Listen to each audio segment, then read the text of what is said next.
এখন আমরা যদি বিশ্বাস করি যে আল্লাহর পক্ষ থেকে কোরআন নাজিল হয়েছে, তাহলে এটা তো মেনে নিতেই হবে যে কোরআনে যা আছে সব সত্য, তাই তো? আল্লাহ পাক কি মিথ্যা বলতে পারেন? নাউযুবিল্লাহ। এখন কোরআন এবং হাদিসের অনেক বিষয় আমরা প্রমাণ করতে সক্ষম হই আমাদের ক্ষুদ্র জ্ঞানে। আবার এমন অনেক বিষয় আছে যেগুলো আমরা আমাদের ক্ষুদ্র জ্ঞানে প্রমাণ করতে পারি না। যেমন ফেরেশতার অস্তিত্ব কি আমরা প্রমাণ করতে পেরেছি? আপনি কি ল্যাবে প্রমাণ করতে পারবেন? জিন জাতির অস্তিত্ব আমরা কি চোখে দেখে প্রমাণ করতে পারবো? কবরে আযাব দেওয়া হয়, আপনি কি এটা দেখে প্রমাণ করতে পারবেন? রূহ বা আত্মা বলে কিছু আছে আমাদের দেহের মধ্যে, এটা কি আপনি প্রমাণ করতে পেরেছেন? অনেক সময় মুমিন ব্যক্তি স্বপ্ন দেখে এবং স্বপ্নগুলো সত্য হয়, হয় কি না? এবং হাদিস এসেছে শেষ জামানায় মুমিন ব্যক্তির স্বপ্ন কিন্তু সত্য হবে বেশি বেশি। তো এখন এই যে এমন কিছু বিষয় যেগুলো আমরা বাহ্যিক জ্ঞান দিয়ে প্রমাণ করতে পারছি না, কিন্তু আল্লাহ রাব্বুল আলামিন বলেছেন এগুলো সত্য। আমরা চোখ বন্ধ করে বিশ্বাস করি কিনা? বিশ্বাস করেন কিনা? জান্নাত দেখেছেন? জাহান্নাম দেখেছেন? না দেখে বিশ্বাস করি কিনা? ইমানের কয়টা পিলার বলেন তো দেখে ভাই? কয়টা? ছয়টা। কয়টা? আল্লাহ বিশ্বাস, ফেরেশতাগণে বিশ্বাস, নবী রাসূলগণে বিশ্বাস, আসমানি কিতাব সমূহে বিশ্বাস, পরকালের জীবনে বিশ্বাস, তাকদীর বা ভাগ্যের ভালো মন্দে বিশ্বাস। এই ছয়টার মধ্যে শুধু কোরআন এবং মুহাম্মদ সাল্লাল্লাহু আলাইহি ওয়াসাল্লামকে বাদ দিয়ে আপনি কোনোটাই দেখেন না। দেখেছেন? আল্লাহকে দেখেছেন? ফেরেশতা মণ্ডলী, আগের আসমানি কিতাবগুলো, মুহাম্মদ সাল্লাল্লাহু আলাইহি ওয়াসাল্লামকে সাহাবীরা দেখেছেন, আপনি কি দেখেছেন? আগের নবী রাসূলদেরকে দেখেছেন? পরকালের জীবন দেখেছেন? তাকদীর বা ভাগ্যের ভালো মন্দ দেখেছেন? এই যে না দেখে যে আমরা বিশ্বাস করছি, এটার নাম হচ্ছে গায়েবে বিশ্বাস। কিসে বিশ্বাস? এটাই আল্লাহ পাক বলছেন আলিফ লাম মিম যালিকাল কিতাব লা রাইবা ফিহ। আলিফ লাম মিম এটা এমন একটা কিতাব যেই কিতাব নিয়ে কোনো সন্দেহ সংশয় নাই। হুদাল লিল মুত্তাকিন, এই কিতাব মুত্তাকিদেরকে পথ দেখাবে। কারা মুত্তাকি? আল্লাযীনা ইউমিনুনা বিল গায়বি, যারা এই অদৃশ্যে বিশ্বাস করে। বলেন সুবহান। আল্লাহ পাকের আদেশ পালন করার নিমিত্তে, তার ইবাদত করার নিমিত্তে আমরা আল্লাহ পাকের এই আদেশগুলোকে না দেখেই বিশ্বাস করি। এখন কিছু মানুষ বলতে পারে তাহলে এগুলোর বৈজ্ঞানিক ব্যাখ্যা কি? উত্তর হচ্ছে এই যে কোরআন এবং হাদিসের সবকিছুকে বৈজ্ঞানিক ব্যাখ্যার মানদণ্ডে উত্তীর্ণ হয়ে আসতে হবে জরুরি না এটা। কারণ বিজ্ঞানের অনুসিদ্ধান্তগুলো সময়ে সময়ে বদলে যায়। আল্লাহ রাব্বুল আলামিনের বিধান কখনো বদলাবে না ইনশাআল্লাহ। কথা কি বুঝতে পারছেন? আর আল্লাহ রাব্বুল আলামিন আমাদেরকে অসীম জ্ঞান দিয়ে সৃষ্টি করেন নাই, ক্ষুদ্র জ্ঞান দিয়ে সৃষ্টি করেছেন। আমরা আমাদের ক্ষুদ্র জ্ঞানে এতটুকু প্রমাণ করতে পারবো না। ভালো করে বোঝেন, আমরা আমাদের ক্ষুদ্র জ্ঞানে এতটুকু প্রমাণ করতে পারবো না যে আগামীকাল আপনার সাথে কি ঘটবে। বলতে পারবেন? কেউ পারবে? তো যে মানুষ তার সাথে আগামীকাল কি ঘটবে সেটাই বলতে পারছে না, সেই মানুষ কি আল্লাহ রাব্বুল আলামিনের এই মহাবিশ্বের অসীম জ্ঞানের অতল তলে ডুব দিতে পারবে? আমি বলছিলাম ইমানের 6 পিলার কি আপনি চোখে দেখেছেন? তারপরে বিশ্বাস করি কিনা ভাই? আচ্ছা, এখন আমরা এই জায়গায় ছিলাম যে আল্লাহ পাকের জ্ঞানটা অসীম। আল্লাহ পাকের জ্ঞান কি ভাই? আমি অসীমের একটা উদাহরণ দিয়ে বোঝাচ্ছি। মনে করেন এখানে আমরা যারা উপস্থিত আছি, আমরা সবাই জান্নাতে চলে গেলাম, মনে করেন, আল্লাহ কবুল করুন। জান্নাতে যাওয়ার পরে কি সময় শেষ হয়ে যাবে? সময় আরো চলতে থাকবে। আচ্ছা, জান্নাতে যাওয়ার পরে 1 কোটি, 2 কোটি, 5 কোটি, 10 কোটি, 100 কোটি বছর পর এই জান্নাতীরা কি করবে, কি খাবে, কোথায় ঘুরবে, কোথায় ফিরবে, আল্লাহ রাব্বুল আলামিন এখনই সেটা জানেন। আলহামদুলিল্লাহ, বলেন আল্লাহু আকবার। আল্লাহকে চিনি একটু, আল্লাহ পাক এখনই সেটা জানেন, এই মুহূর্তে জানেন। যদি এখানে কোনো ভাই থাকেন, ফর এক্সাম্পল অমুক ভাইয়ের নাম আব্দুল্লাহ, এই ভাই মনে করেন জান্নাতে যাবেন ইনশাআল্লাহ, কথার কথা বলছে, কথার কথা। এখন তিনি জান্নাতে যাওয়ার 100 কোটি বছর পরে কোন হুরের সাথে কোথায় ঘুরে বেড়াবেন আল্লাহ পাক এখনই তা জানেন। আল্লাহ পাককে চিনতে শিখুন। আবার আমাদের মধ্যে আল্লাহ না করুক কেউ যদি জাহান্নামে যায়, সে ব্যক্তি জাহান্নামে যাওয়ার কোটি কোটি বছর পর কি আযাব ভোগ করবে আল্লাহ পাক এখনই এই মুহূর্তে সেটা জানেন। এবং আগেও জানতেন। আল্লাহ পাকের কোনো শুরু নাই, আল্লাহ পাকের কোনো শেষ নাই। আল্লাহ পাকের কোনো শুরু নাই, আল্লাহ পাকের কোনো শেষ নাই। এমন নয় যে আল্লাহ পাক আমাদেরকে সৃষ্টি করে সৃষ্টিকর্তা হয়েছেন, রিজিক দাতা হয়েছেন, পালনকর্তা হয়েছেন, এমন নয়।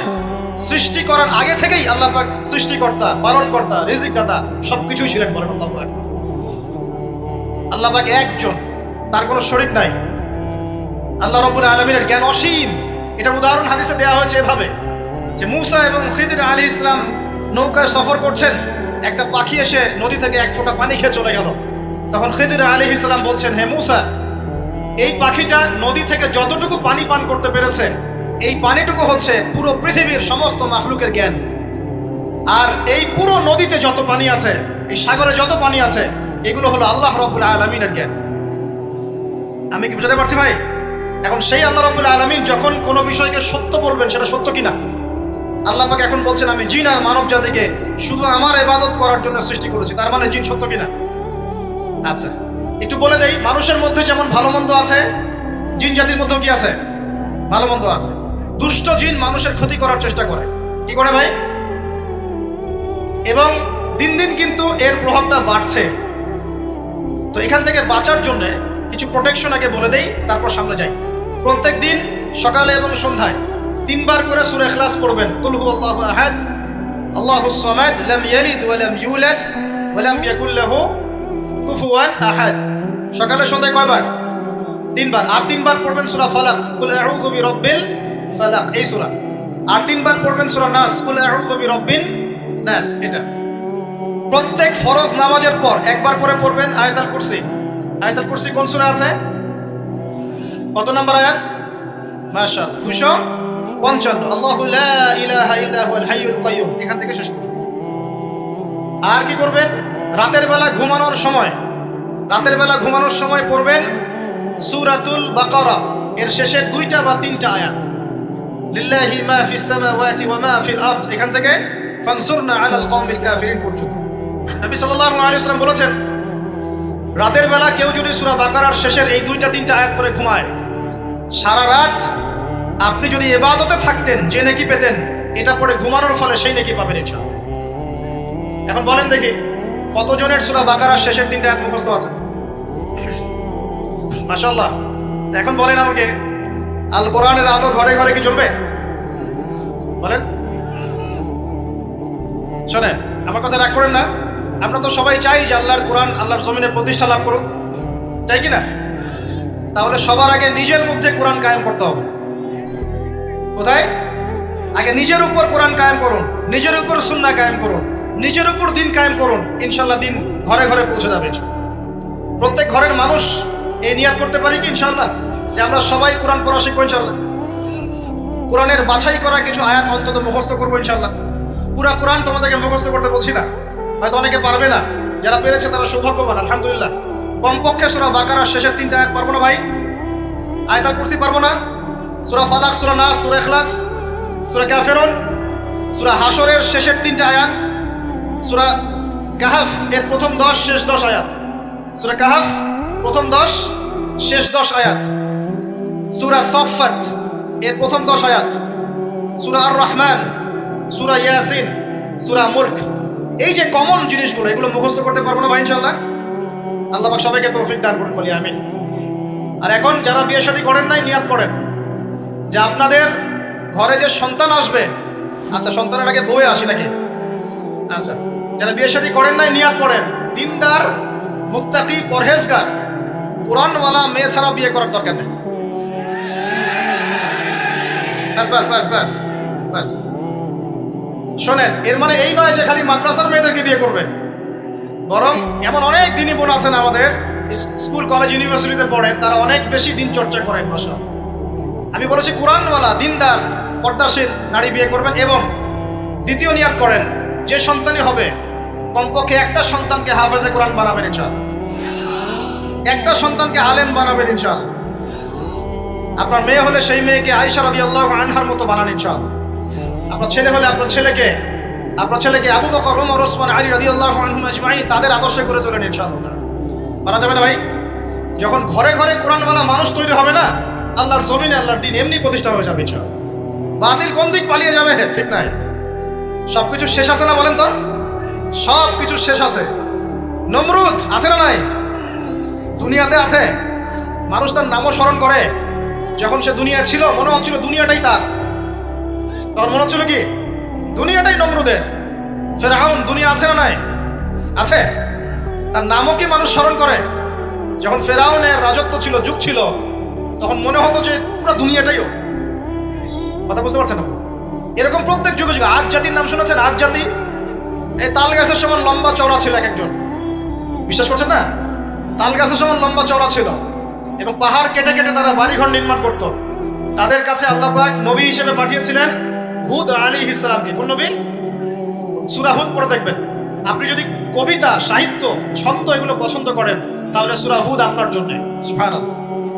আপনি যদি কবিতা, সাহিত্য, ছন্দ, বালাগাত পছন্দ করেন, সূরা আর রহমান আপনার জন্য, সূরা হুদ আপনার জন্য, সূরা শুআরা এগুলো আপনার জন্য।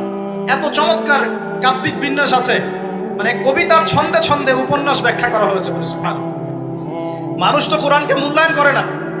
আমি লাস্ট জুমার খুতবার একটা লেকচারে বলেছিলাম, সূরা ইউসুফ, এই যে এখন সারা বিশ্বে অর্থনীতি নিয়ে যে কত কথা হচ্ছে, অর্থনৈতিক সংকট, এইটা সেটা বলা হচ্ছে না, সবার ঘরে ঘরে এগুলো আলোচনা হয় তো, মাশাআল্লাহ।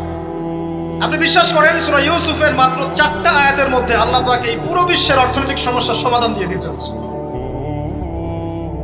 বলে দেব কি সমাধান? পরে বলছি। আগে আপনাদের এই পয়েন্টটা শেষ করি। ঘরে ঘরে কোরআনওয়ালা মানুষ তৈরি হবে তো ইনশাআল্লাহ। আল্লাহ কবুল করুন, বলি আমিন। কোরআনের এই বিশেষ সূরাগুলো মুখস্থ করতে পারবো তো ইনশাআল্লাহ ভাই? এগুলো নিয়মিত চর্চা করলে আপনাকে দুষ্ট জিন, জাদু, বদনজর এগুলো গ্রাস করবে না ইনশাআল্লাহ। আরেকটা বইয়ের নাম বলে দেই, বই কিনবেন। আমি যে প্রত্যেকটা লেকচারে একটা একটা করে 2টা করে বইয়ের নাম বলি, বইগুলো কিনবেন আল্লাহর রাস্তায়। আজকে শুধু একটা বইয়ের নাম বলবো না, আজকে আমি এমন একজন রাইটারের নাম বলে দিব যে রাইটারের সবগুলো বই বাসায় কিনবেন আপনারা ইনশাআল্লাহ। যদি আপনি এই রাইটারের, এই আলেমের সবগুলো বই বাসায় রাখতে পারেন এবং চর্চা করতে পারেন, ইনশাআল্লাহ আপনি সিরাতুল মুস্তাকিমেই থাকবেন ইনশাআল্লাহ। আমি আপনার জিম্মেদার হচ্ছি ইনশাআল্লাহ। যদি আপনি পথভ্রষ্ট না হয়ে যান, এই বইগুলোতে এত চমৎকার করে গাইডলাইন দেওয়া আছে, আপনি ইনশাআল্লাহ সঠিক পথেই থাকবেন। নামটা বলে দিব, সবার প্রিয় আলেম, পুরো বিশ্বের, শুধু বাংলাদেশের নয়, অন্যতম একজন প্রিয় আলেম, বিদগ্ধ আলেমে দ্বীন আল্লামা মুফতি তাকি উসমানী দামাত বারাকাত। নাম শুনেছেন? এই নামটা শুনেছেন? আচ্ছা, তার অনেক বই আছে, প্রায় 200, 300, 400। সবগুলা বই বাসায় কিনবেন ইনশাআল্লাহ। ইবাদত নিয়ে বই আছে, মুআমালাত নিয়ে বই আছে, তাসাউফ নিয়ে বই আছে, জিকির নিয়ে বই আছে, অর্থনীতি নিয়ে বই আছে, ওয়ার্ল্ড অ্যাফেয়ার্স নিয়ে বই আছে, প্রতিটা সাবজেক্ট ধরে ধরে বই আছে। কোথায় পাবেন? এই তো অনলাইনে অনেক বুকশপ আছে না, এগুলোতে পাবেন। বাংলা বাজারে, ঢাকায় পাবেন। এগুলো অনুবাদ হয়ে গেছে আলহামদুলিল্লাহ। এবং বাংলাদেশে অনেক স্টুডেন্ট আছে তার হাতে গড়া, তাদের ইলম, তাদের আমল, তাদের আখলাক দেখলে পরকালকে চেনা যায়। মাশাআল্লাহ। বই কিনতে পারবেন তো একটু ইনশাআল্লাহ? আরে ভাই, ইউনিভার্সিটির ক্যান্টিনে বসলেই তো 100 টাকা শেষ হয় আপনার। আর ক্যান্টিনে যদি বোরখাওয়ালা কাউকে নিয়ে বসেন তাহলে তো শেষ। এখন সহি প্রেম করে মানুষ। এক ভাই প্রশ্ন করেছে সেদিন, কালকেই, সে দিনের পথে ফিরে এসেছে কিন্তু তার গার্লফ্রেন্ডকে বলতে পারে না। তো বলছে, ভাই তাকে দাওয়াত দেওয়ার খাতিরে হলেও কি ফোনে কথা বলা যাবে? কি উত্তর দিব বলেন? আপনি পবিত্র হতে যাচ্ছেন কিনা? পবিত্র হতে যাচ্ছেন, পবিত্র পথে আসতে যাচ্ছেন, তাহলে অপবিত্র পথে আবার কেন ফিরে যাবেন? এগুলো কি হালাল না হারাম? আল্লাহ পাক বলেছেন, লা তাকরাবু জিনা, জিনার ধারের কাছেও যেও না, ধারের কাছেও যেও না। দেখেন, এই একই কথা আল্লাহ পাক আদম এবং হাওয়া আলাইহিস সালামকে এইরকম শব্দে বলেছিলেন, ওয়ালা তাকরাবা হাযিহি শাজারা, তোমরা এই গাছের ফল খেও না এমন নয়, তোমরা এই গাছের কাছেও যেও না। আমার কথা কি বুঝতে পারছেন? মানে এই বাঁশ অতিক্রম করে এসো না এমন নয়, এই বাঁশের কাছেও বসবা না। বুঝতে পারছেন কথা? একইভাবে আল্লাহ বলছেন, ওয়ালা তাকরাবু জিনা, তোমরা জিনা করো না এমন নয়, জিনার কাছেও। ফিজিক্যাল রিলেশন তো অনেক দূরের কথা, হারাম। আপনি ফোনেও কথা বলবেন না, আল্লাহ পাক তৌফিক দান করুন। আপনি যদি পবিত্র থাকতে পারেন ইনশাআল্লাহ তাআলা, আল্লাহ পাক আপনাকে আপনার উপযুক্ত পাত্রী দিবেন ইনশাআল্লাহ। আর যদি আপনি পবিত্র থাকতে না পারেন, এমন হতে পারে হয়তো আপনি পবিত্র কাউকে পান নাই, হতে পারে কিনা? আচ্ছা প্রিয় ভাইয়েরা, বইটা কিনবেন। বইটার নাম, দোয়ার বইটার নাম হলো হিসনুল মুসলিম। কি নাম? হিসনুল মুসলিম। যদি কিনতে না পারেন, ওই যে প্লে স্টোরে ঢোকেন, প্লে স্টোরে ঢুকে দেখবেন যে একটা অ্যাপস আছে হিসনুল মুসলিম।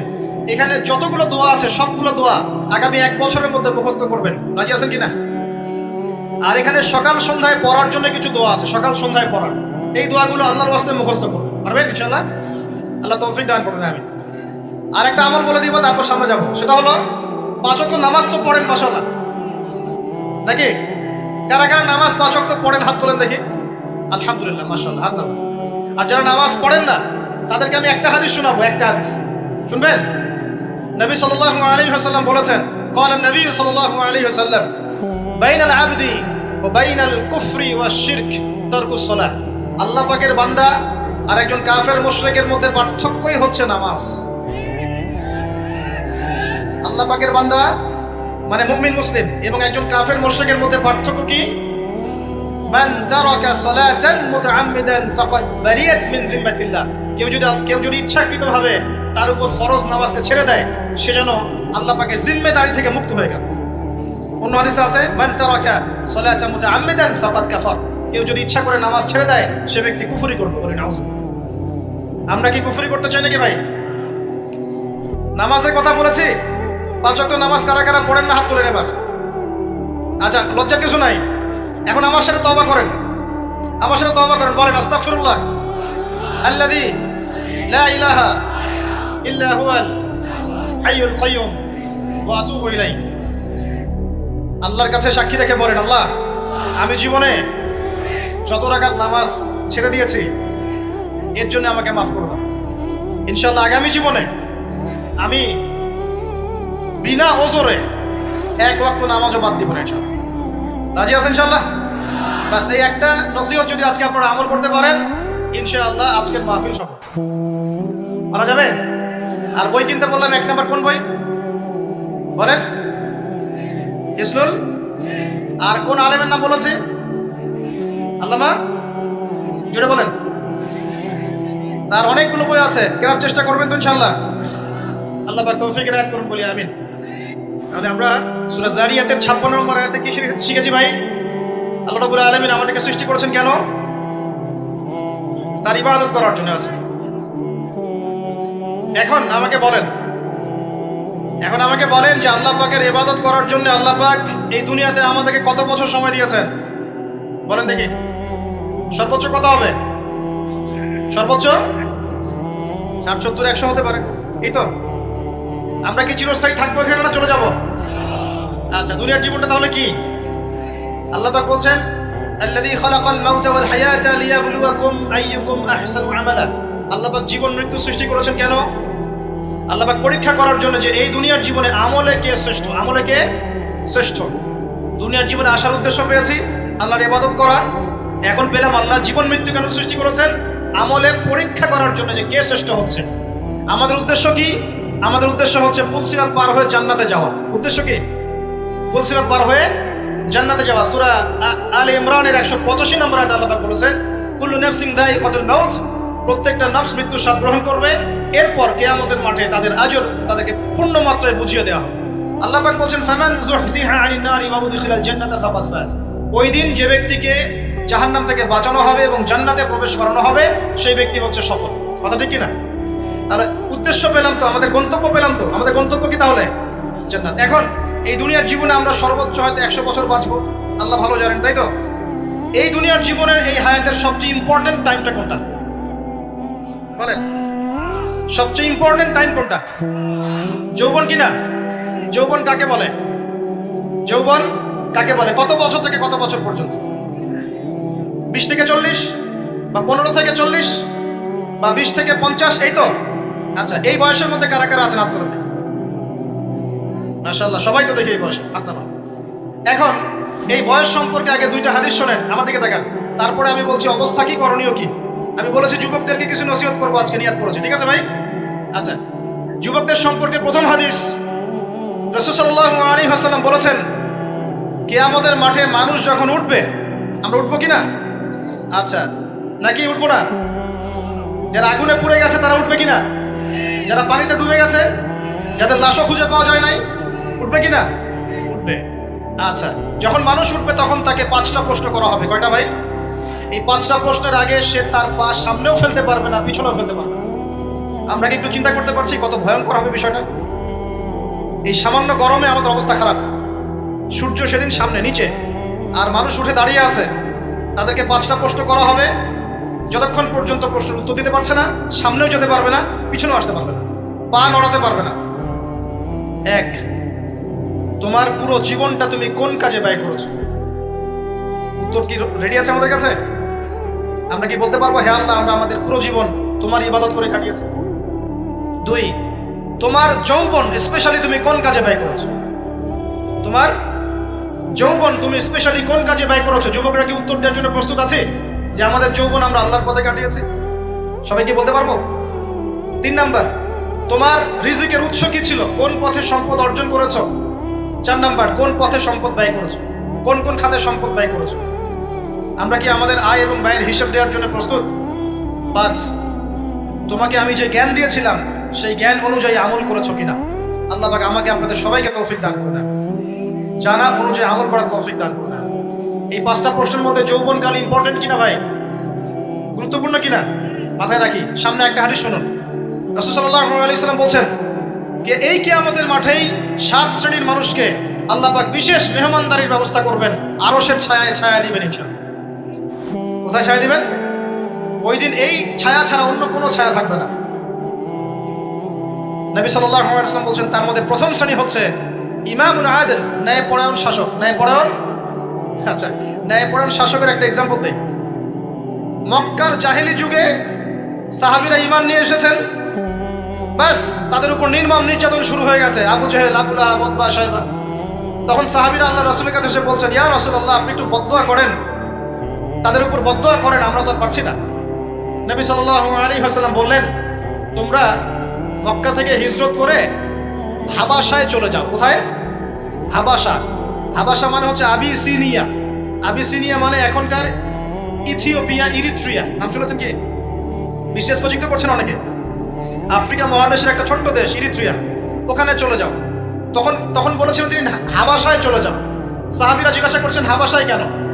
নবী সাল্লাল্লাহু আলাইহি ওয়াসাল্লাম বলছেন সেখানে একজন খ্রিস্টান ন্যায়পরায়ণ শাসক আছেন যার রাজ্যে কেউ জুলুমের শিকার হয় না। কি বললাম বলেন তো? হাবাসা কে আছেন? একজন মুসলিম না খ্রিস্টান? খ্রিস্টান ন্যায়পরায়ণ শাসক আছেন যার রাজ্যে কেউ জুলুমের শিকার, মুসলমান নন এমন একজন শাসকের প্রশংসা করে আমাদের নবীজি বললেন তার রাজ্যে কেউ জুলুমের শিকার হয়। সুবহানাল্লাহ। সাহাবীরা সেখানে হিজরত করলেন। নেতৃত্ব দিয়েছেন জাফর বিন আবি তালিব রাদিয়াল্লাহু আনহু। সে সাহাবী বাদশা নাজাশী, তার নাম ছিল বাদশা নাজাশী, তার সামনে দাঁড়িয়ে সূরা মারিয়াম তেলাওয়াত করেছিলেন। ওই সূরা মারিয়ামে ইয়াহইয়া, জাকারিয়া, ঈসা, তার মা, এই গল্প ঘটনাগুলো আছে। এই সূরার তেলাওয়াত শুনে বাদশা নাজাশীর চোখ দিয়ে পানি পড়তে পড়তে দাড়ি ভিজে গিয়েছে। শেষে তিনি ঈমান নিয়ে আসেন, মুসলমান হন, আলহামদুলিল্লাহ। আমাদের নবীজি তার জানাজার নামাজ পড়েছিলেন, আমাদের নবীজি তার গায়েবানা জানাজার নামাজও পড়েছেন। বলে সুবহানাল্লাহ।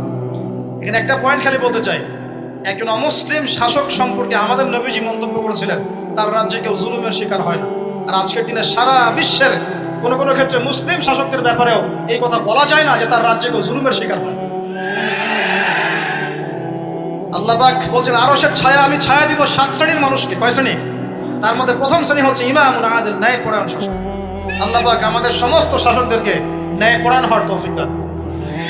2 নাম্বার, সেই যুবককে আমি সেখানে আশ্রয় দিব যেই যুবক তার যৌবনকালটা আল্লাহর পথে কাটিয়ে দিয়েছে। এবার কি হাদিসটা আপনি পেয়েছেন? এর আগের হাদিস কি শুনলেন? পা নড়াতে পারবেন না যতক্ষণ পর্যন্ত এই প্রশ্নের উত্তর না দিচ্ছেন যৌবনকাল কোন পথে ব্যয় করেছেন।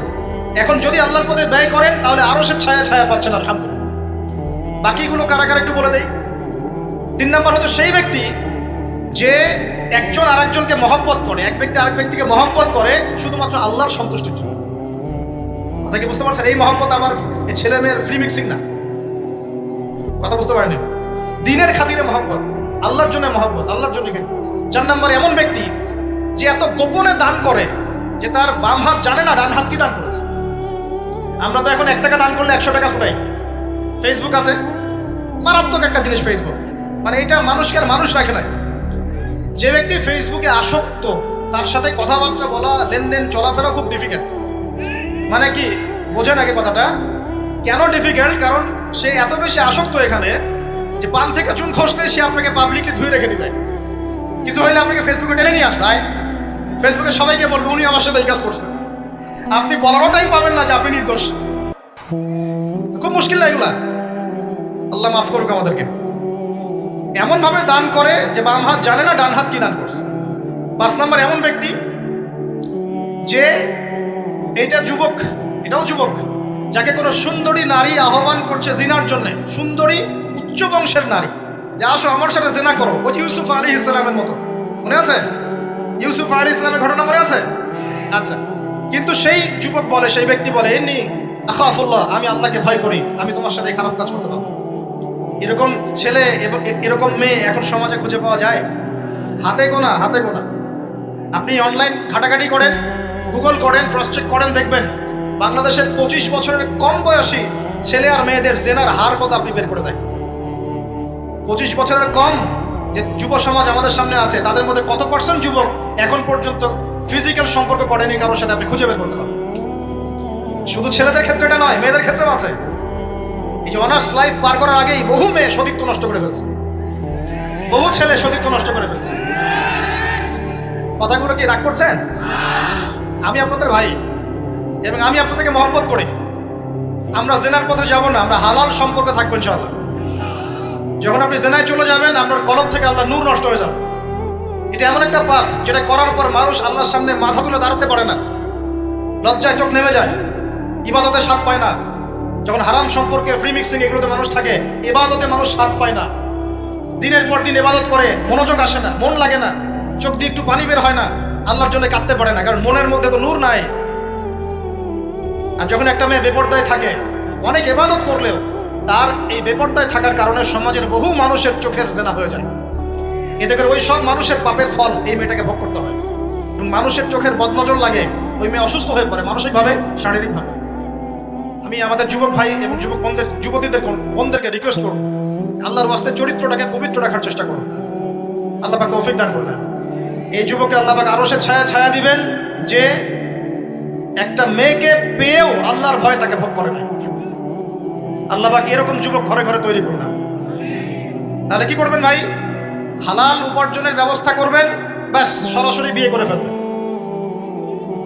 পরিবারকে বোঝানোর চেষ্টা করবেন, না বুঝলে আন্দোলন শুরু করবেন যে আমি জেনা করতে চাই না, আমি বিয়ে করতে চাই, বিয়ে আমার দেওয়ানি লাগবে, এইরকম। ব্যাস তারপর দেখবেন বাপ মা কেমন করে বিয়ে না দেয়। আল্লাহ সাহায্য করবে ইনশাআল্লাহ। আল্লাহ আমাদের যুবক ভাইদেরকে চরিত্র হেফাজত করার স্বার্থে বিয়েকে সহজ করে দিন। আমি আবার কাউরে নিয়ে পালায় যায় না, ওই কাজ করতে যায় না কিন্তু আবার, ঠিক আছে? কারণ এইভাবে কোর্টে গিয়েও যদি একটা মেয়ে বিয়ে করে, এই বিয়ের জায়েজ না জায়েজ নিয়ে অনেক কথা আছে। অতএব এইসব ঝুঁকির মধ্যে যাবেন না, বাসায় বোঝানোর চেষ্টা করবেন। আরেক শ্রেণীর ব্যক্তি আছে যাদেরকে আল্লাহ পাক আরশের ছায়া দিবেন। তারা কারা? যারা গোপনে আল্লাহকে স্মরণ করে কাঁদতে পারে। এখন এই দুটো হাদিসের মধ্যে যুবকদের অবস্থান কি পেয়েছেন? আচ্ছা, আরেকটা শোনাই এবার। নবী সাল্লাল্লাহু আলাইহি ওয়াসাল্লাম বলেছেন, 5টা জিনিস আসার আগেই 5টা বিষয়কে মূল্যায়ন করো। 1, তোমার বার্ধক্য আসার আগেই তোমার যৌবনকে মূল্যায়ন করো। যৌবনের গুরুত্ব পেলেন তো এবার? তোমার মৌত আসার আগেই তোমার জীবনকে মূল্যায়ন করো। অসচ্ছলতা আসার আগেই সচ্ছলতাকে মূল্যায়ন করো। অসুস্থতা আসার আগেই সুস্থতাকে মূল্যায়ন করো। এবং এই যে কথাটা বললাম যে তোমার বার্ধক্য আসার আগেই যৌবনকালটাকে মূল্যায়ন করো। এই হাদিসগুলোর মধ্যে আমরা সংক্ষিপ্ত পরিসরে যৌবনকালের গুরুত্ব পাচ্ছি কিনা ভাই? এখন এই যৌবনকালটা আমাদের কাটানো উচিত আল্লাহ পাকের ইবাদতের মধ্য দিয়ে। এই যৌবনকালটা আমাদের কাটানো উচিত কয়েকটা বিষয়ের মধ্য দিয়ে। তার মধ্যে আমি 10টা পয়েন্ট আপনাকে বলবো। কয়টা ভাই? 10টা। 1, এই যৌবনকালে সবার আগে আমাদের কর্তব্য হচ্ছে দ্বীনের ইলম অর্জন করা। কি করা ভাই? দ্বীনের ইলম অর্জন বলতে আমি কি বোঝাচ্ছি? দ্বীনি ইলম অর্জন বলতে আপনাকে আমি বোঝাচ্ছি যে কমপক্ষে কোরআনটুকু তেলাওয়াত করতে শিখুন, হাদিসগুলো পড়তে শিখুন, ইসলামী বইপত্র পড়াশোনা করুন, পাশাপাশি জেনারেল সাবজেক্টগুলো পড়াশোনা করুন। এদিকে আপনি এগিয়ে যান, এদিকেও এগিয়ে যান, দুই দিকে আগাতে থাকেন। এর পাশাপাশি বরেণ্য ওলামায়ে কেরামদের সোহবতে থাকার চেষ্টা করেন। যারা রিনাউন্ড এবং বরেণ্য ওলামায়ে কেরাম, তাদের সোহবতে থাকার চেষ্টা করেন। ইলম অর্জনের অনেক ধাপ আছে। শুরু করেন কোরআন তেলাওয়াত দিয়ে, তারপরে আস্তে আস্তে হাদিসে যান, কোরআনের তাফসীরে যান, ইতিহাস পড়েন, ইসলামের ইতিহাস পড়েন, ইসলামিক অর্থনীতি পড়েন, রাসূলের জীবনী সিরাত পড়ে দেখেন, ইসলামিক ফিকহের বইগুলো পড়ে দেখেন। আস্তে আস্তে গ্র্যাজুয়ালি আপনি সামনে যান। এই সিলেবাসটা আপনি কোত্থেকে পাবেন?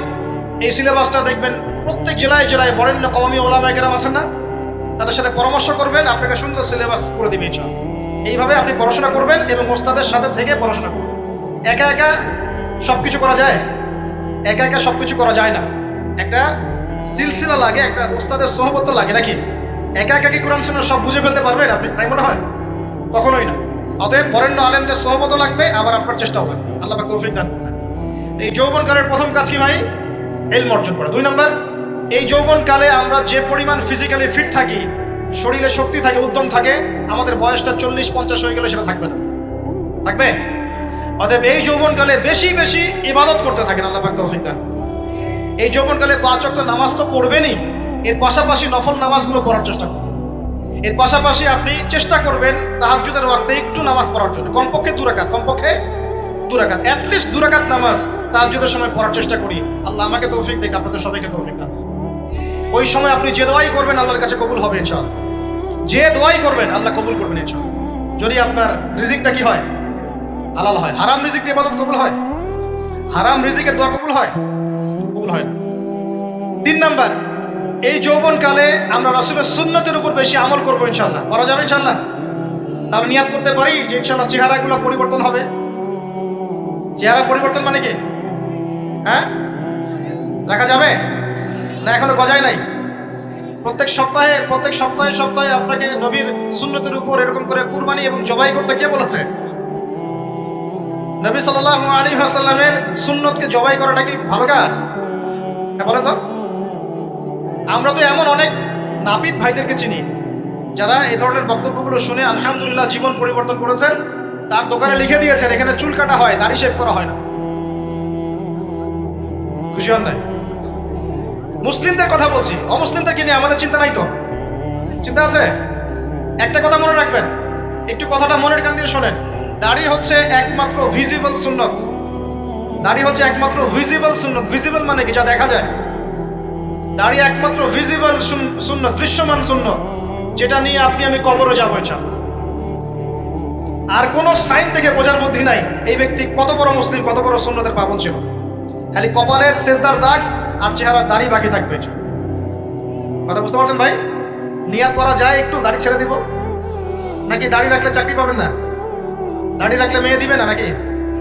যে মেয়ে দাড়ি রাখলে বিয়ে করতে চায় না তাকে বিয়ে করারও দরকার নাই। আর দাড়ি রাখলে যে চাকরি আপনাকে ছাড়তে হবে চাকরিও করার দরকার। চাকরির মধ্যে সব রিজিক আপনার মনে হয়? রিজিকের সবচেয়ে বড় অংশ আছে কিসের মধ্যে? বিজনেসের মধ্যে। যারা বিজনেস করে তাদের আন্ডারেই লক্ষ লক্ষ মানুষ চাকরি করে। বাংলাদেশে যে ইকোনমিক সিস্টেম, এই ইকোনমিক সিস্টেমের মূলে কারা জানেন? ব্যবসায়ীরা। কারা? বড় বড় ব্যবসায়ীরা। এমন অনেক ব্যবসায়ী আছেন যাদের একজনের জাকাতের টাকা দিয়ে একটা গ্রামের মানুষকে খাওয়ানো যায়। বিশ্বাস করছেন না? ইকোনমিক তো আমার সাবজেক্ট, আমরা পড়েছি, পড়াশোনা করেন, দেখেন। বিজনেস, এরপরে আছে ক্রিয়েটিভ কোনো প্রজেক্ট, এমন কোনো প্রজেক্ট যেটা এখন পর্যন্ত কেউ লঞ্চ করে নাই। এখন অনলাইনে অনেকে আয় করেন না, আজকে থেকে 20 বছর আগে মানুষ এটা করেছিল। এখন অনেক মানুষ বাহির থেকে পড়াশোনা করে দেশে এসে এই যে ডেইরি প্রজেক্ট করছে, পোলট্রি করছে, নতুন নতুন অনেক প্রজেক্ট করছে না? কৃষিভিত্তিক অনেক কাজ করছে। তারা কি সচ্ছল না? আমি একজন ভাইয়ের কথা জানি, যিনি আলহামদুলিল্লাহ আল্লাহর এই অধম বান্দার ওয়াজ শুনে সুদের চাকরি ছেড়ে দিয়েছে। চাকরি ছেড়ে দিয়ে তিনি চায়ের বিজনেস শুরু করেন, চায়ের বিজনেস।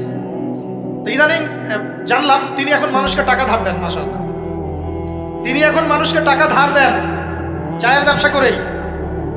আর আমাকে তো এখনো মানুষের কাছে হাত পাততে হচ্ছে। কথা বুঝতে পারেন নাই? আল্লাহ পাক তাকে সুদ ছেড়ে দেওয়ার জন্য সচ্ছল করে দিয়েছেন। এই ওসিলা দিয়েই তিনি সচ্ছল হয়েছেন আলহামদুলিল্লাহ। রিজিক কার হাতে? এটা বিশ্বাস করেন, রিজিক আল্লাহর হাতেই। আল্লাহ পাক চাইলে আপনাকে বেহিসাব রিজিক দিবেন ইনশাআল্লাহ। অতএব সুন্নতকে বিসর্জন দিয়ে নয়, সুন্নতে থাকেন, আল্লাহ পথ খুলে দিবেন ইনশাআল্লাহ। আল্লাহ পাক তৌফিক দান করুন। যুবক ভাইদেরকে বলছিলাম, তাহলে প্রথম কাজ আমাদের ইলম অর্জন করা। তারপরে কি ভাই? নামাজের পাবন্দ হওয়া। আর নামাজ ফরজের পাশাপাশি নফলগুলোও চর্চা করা। 3 নম্বর বলেছি রাসূলের সুন্নতের উপর একদম ইস্তেকামা, দৃঢ়ভাবে আমল করা। আর সুন্নত শিখতে হলেই তো 3 দিনের জন্য বেরিয়ে যান, 7 দিনের জন্য, 40 দিনের জন্য বেরিয়ে যান। সুন্নত শিখিয়ে আপনাকে বাসায় পাঠাই দেবে ইনশাআল্লাহ। পড়াবে না? অনেক মানুষ মনে করে যে তাদের ওখানে গেলে আমার আকীদা নষ্ট হয়ে যাবে। হ্যাঁ, তাই না? তারা বিভ্রান্ত। হ্যাঁ, নাউযুবিল্লাহ। স্বপ্নে পাওয়া ধর্ম, অনেকে টিটকারি মারে, স্বপ্নে পাওয়া ধর্ম। এইসব ব্যঙ্গের ছাতার মতো আদর্শের দিকে মুখ ফিরাবেন না। মাকবুল জামা, যেগুলো মাকবুল জামা, ক্লাসিক্যাল ইসলামের মধ্যে থাকেন, আপনি বিভ্রান্ত হবেন না। তারা আপনাকে কখনো খারাপ কাজে আদেশ করেছে? কত চোর ডাকাত মদখোর মানুষ সেখানে গিয়ে 5 ওয়াক্ত নামাজি হয়ে গেছে, সুদের ব্যবসা ছেড়ে দিয়েছে, মাদক ছেড়ে দিয়েছে, আল্লাহর ওলি হয়ে গেছে আলহামদুলিল্লাহ। তো আপনাকে তারা সুন্নত শিখিয়ে বাসায় পাঠিয়ে দিবে। এছাড়া আপনি অন্যভাবে শিখতে চলে শিখবেন, সমস্যা কি? যদি মাদ্রাসায় পড়ার তৌফিক থাকে তাহলে পড়বেন, সবাই কি মাদ্রাসায় পড়ার তৌফিক পাবে? পাবে না। নিঃসন্দেহে কিছু মানুষ তৌফিক পাবে, কিছু মানুষ হয়তো পাবে না। যারা পাবে না তারা দিন শিখবে কিভাবে? এভাবেই তো শিখবে। সুন্নতের উপর আমল করতে হবে, এটা সবচেয়ে বড় কথা। আল্লাহ পাক আমাদের সবাইকে সুন্নাহর উপর আমল করে তৌফিক দান করুন। 4 নম্বর ভাই, যৌবনকালে আমরা আমাদের সময়গুলোকে মূল্যায়ন করবো ইনশাআল্লাহ। কথা বুঝতে পারছি ভাই? সময় মূল্যায়ন কেমন? আপনার দিন রাতের একটা রুটিন থাকবে, এলোমেলো লাইফ লিড করবেন না। এই যে আমরা, আল্লাহ মাফ করুক, আমরা এখন 3টায় 2টায় 4টায় ঘুমাই, 12টা 1টা 2টায় উঠি, নাউজুবিল্লাহ। এতে করে কি আমাদের রুটিন লাইফটা ঠিক আছে? আমাদের খাওয়ার ঠিক নাই, আমাদের ঘুমের ঠিক নাই, আমাদের মানে খাবারের যে অভ্যাস, খাদ্যাভ্যাসে ঠিক নাই। আমরা একটু খেলাধুলা আগে করতাম, সেটাও এখন করি না। সারাদিন ফোন নিয়ে বসে থাকি, আর এই যে ইউটিউব ফেসবুকে বসে থাকি। গোল হয়ে বসে লুডো খেলে, গোল হয়ে কি করে? লুডো খেলে, অনলাইনে গেমস খেলে, অনলাইনে পাবজি খেলে, ফ্রি ফায়ার খেলে। আগে তো তাও ছেলে পেলে একটু ফুটবল খেলতো, ক্রিকেট খেলতো, আমরাও তো খেলেছি। ওই সময় তাও আলহামদুলিল্লাহ আমাদের ফিজিক্যাল ফিটনেস অনেক ভালো ছিল। এখন ওগুলো বাদ দিয়ে যে মানুষ পর্নোগ্রাফি দেখছে, লুডো খেলছে, পাবজি খেলছে, ফ্রি ফায়ার খেলছে, সারাদিন অনলাইনে বসে অথর্বর মতো বসে আছে, এটা কি ভালো হচ্ছে? এই জন্য অ্যাটলিস্ট ফজরের নামাজ পড়ে, জিকির আজগার করে, পড়াশোনা করে, আধা ঘন্টা 1 ঘন্টা একটু খেলাধুলা করলে কি সমস্যা? একটু ফুটবল খেলেন, দৌড়াদৌড়ি করেন, জগিং করেন, একটু ব্যায়াম করেন। আল্লাহ পাক আপনাদের যৌবনে বরকত দান করুন, আমিন। এই কাজগুলো করতে হবে কিনা? ভালো না খারাপ? করেন।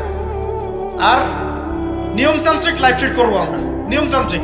আমার জীবনে একটা রুটিন থাকবে, এই রুটিনের বাইরে যাবো না। পড়াশোনার রুটিন থাকবে, খেলার বা এক্সারসাইজ রুটিন থাকবে, খাওয়া দাওয়ার রুটিন থাকবে, দাওয়ার রুটিন থাকবে, আমি আলেমুল আমাদের কাছে যাবো, এই রুটিন থাকবে। একটা রুটিন লাইফ লিড করবেন, এলোমেলো জীবন যাপন করবেন না। আল্লাহ পাক আমাকে তৌফিক দান করুন, আপনাদের সবাইকে তৌফিক দান করুন। কয়টা বলেছি ভাই? বলেন। 6 নাম্বার, যৌবনকালে সবচেয়ে বেশি বেঁচে থাকবো নারীর ফিতনা থেকে। কি থেকে ভাই? যৌবনকালে সবচেয়ে বেশি বেঁচে থাকবো কি থেকে? একটা হাদিস বলি, নবী সাল্লাল্লাহু আলাইহি ওয়াসাল্লাম বলেছেন, মা তারাকতু বা'দি ফিতনাতান আদাররু আলা রিজালি মিনান নিসা। আমি আমার পরে, নবীজি বলছেন, আমি আমার পরে পুরুষদের জন্য নারীদের চেয়ে ভয়ঙ্কর কোনো ফিতনা রেখে যাই নাই। কেমন ফিতনা? আপনি একটু অনেস্টলি বলেন তো দেখি, যে আমরা যারা পর্নোগ্রাফিতে টুকটাক আসক্ত, বা এ ধরনের অনলাইনে বা অফলাইনে এই ধরনের হারাম সম্পর্কের সাথে আছি, মন থেকে কি আপনি ফিল করেন যে আল্লাহ আপনার সাথে আছেন? বলেন তো দেখি, অনেস্টলি বলেন। আপনি যখন নামাজ পড়ে বাসায় ফিরে যান, ফিরে যেতে যেতে যদি আপনার চোখে খারাপ কিছু পড়ে, আপনার মনের নূরটা নষ্ট হয়, আপনি বুঝতে পারেন না? বুঝতে পারেন না? যখন আপনি এরকম হারাম কোনো সম্পর্কে আছেন, নাউজুবিল্লাহ, আপনার মনটা যে শক্ত হয়ে গেছে, আপনি বুঝতে পারেন না? আল্লাহর ওয়াস্তে নারী জাতির ফিতনা থেকে সর্বোচ্চ দূরত্ব অবলম্বন করবেন। আল্লাহ পাক তৌফিক দান করুন। কি করবো তাহলে আমরা? ওই যে বলেছি, হালাল সম্পর্ক করতে পারলে হালাল, যদি করতে না পারি সবর করবেন। কি করবেন? সবর করবেন, ভালো কাজে ব্যস্ত থাকবেন, বেশি বেশি রোজা রাখবেন। কি করবেন? বেশি বেশি রোজা রাখবেন। সোমবারে রোজা রাখবেন, বৃহস্পতিবারে রোজা রাখবেন। এভাবে আপনি আপনার জীবনটা গুছিয়ে নেন, আল্লাহ পাক প্রবৃত্তিকে নিয়ন্ত্রণ করার ক্ষমতা দিবেন ইনশাআল্লাহ। এরপরেও যদি ভুল হয়ে যায়, হতে পারে এই যুগটা ফিতনার যুগ, চরম ফিতনার যুগ। যদি কোনো ভুল হয়ে যায়, খবরদার আপনি হতাশ হবেন না। ভুল হয়ে গেলে কখনো হতাশ হবেন না। হতাশা শয়তানের পক্ষ থেকে আসে, কখনো হতাশ হবেন না। দেন ওযু করে জায়নামাজে দাঁড়িয়ে 2 রাকাত নামাজ পড়ে আল্লাহকে বলবেন, আল্লাহ আমার ভুল হয়ে গেছে, আমাকে মাফ করে দাও। পারা যাবে ইনশাআল্লাহ। জীবনে কখনো হতাশ হবেন না। জীবনে যাই হয়ে যাক না কেন, কখনো হতাশ হবেন না। মনে রাখবেন, আল্লাহ আপনার রব, আল্লাহ আপনার সাথে আছেন ইনশাআল্লাহ। অতএব নারীর ফিতনা থেকে নিজেকে বাঁচিয়ে রাখার চেষ্টা করুন, আল্লাহ পাক তৌফিক এনায়েত করুন। 7 নাম্বারটা হচ্ছে, এই সমাজ আপনাকে যেভাবে শেখায়, কিভাবে শেখায়? এই যে স্কুল, কলেজ, ইউনিভার্সিটি, চাকরি, বিয়ে, সন্তান প্রতিপালন, আর তারপর ইন্না লিল্লাহি ওয়া ইন্না ইলাইহি রাজিউন, এই তো শেখায় নাকি? সবসময় মনে রাখবেন যে আল্লাহ রাব্বুল আলামিনের পরিকল্পনাই আপনার উপরে সবচেয়ে বেশি অগ্রাধিকার যোগ্য, সমাজের পরিকল্পনা নয়। পরিবার আপনাকে চাপ দিচ্ছে, চাকরি পাস না, পড়াশোনা করিস না, হ্যাঁ পড়াশোনায় কেন তুই 80 নম্বর পাইলি না, কেন চান্স পেলি না, কবে চাকরি পাবি, কবে আমাদেরকে দেখবি, খাওয়াবি, পড়াবি, এই যে চাপগুলো চারপাশ থেকে আসে কিনা? অনেক যুবক দেখা যায় মাদকাসক্ত হয়, অনেকে দেখা যায় আত্মহত্যা করছে, ইদানিং করছে কিনা ভাই? এই শব্দটা থেকে আমি পয়েন্টটা আজকে লিখেছিলাম যে ভুলেও আল্লাহর প্রতি বিশ্বাস এবং তাওয়াক্কুল হারাবেন না। সমাজ যেভাবে শেখায়, সমাজ চারপাশে যে চাপ আপনাকে দিচ্ছে, এই চাপে নিজে গা ভাসিয়ে দিবেন না। আপনি আল্লাহর কাছে দোয়া করবেন, আল্লাহর কাছে পথ চেয়ে নেবেন এবং আল্লাহর প্রতি তাওয়াক্কুল ভরসা করবেন, কখনো আত্মহত্যার পথ বেছে নেবেন। কি হয়েছে? 80 নাম্বার পান নাই তো কি হয়েছে? আপনি চেষ্টা করেছেন কিন্তু চান্স পান নাই তো কি হয়েছে? চেষ্টা তো করেছেন আপনি চেষ্টা করেছেন ইউনিভার্সিটিতে চান্সের জন্য, আপনি চান্স পাই নাই, চেষ্টা করেছেন আপনি, বাস চেষ্টা করেছেন, পাই নাই, তাকদিরে ছিল পাই নাই, বাস আমি আমার চেষ্টা করেছি। কখনোই আত্মহত্যার পথ বেছে নেবেন না।